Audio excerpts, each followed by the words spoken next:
महाराष्ट्र राज्याचे ग्रामविकास मंत्री श्री गिरीश महाजन यांना 12/9/2023 रोजी माळशिरस तालुक्यामध्ये जे पंचायत समितीमध्ये रिक्त असलेलं गट विकास अधिकाऱ्यांचं पद आहे ते पद तात्काळ भरण्यात यावं या मागणीसाठी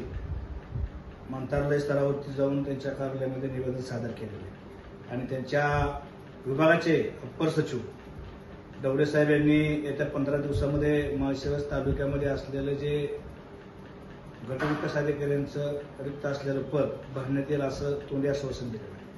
तर पाहायला गेलं तर या गट विकास अधिकारी यांचे रिक्त असलेल्या पदामुळे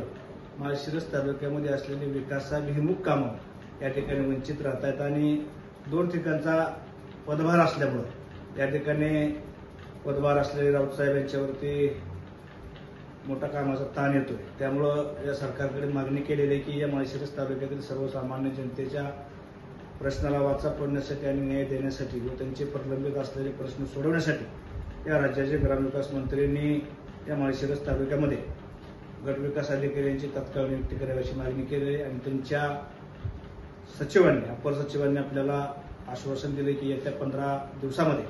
या ठिकाणी माळशिरस पंचायत समितीच्या गट विकास अधिकाऱ्याचं रिक्त असलेलं पद भरून पूर्णवेळ गट विकास अधिकाऱ्याची नियुक्ती करण्यात येईल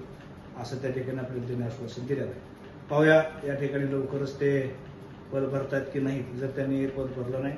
तर निश्चित गिरीश महाजन यांच्या विरोधामध्ये या सोलापूर जिल्ह्यामध्ये आणि माळशिरस तालुक्यामध्ये तीव्र स्वरूपात आंदोलन केले जाईल।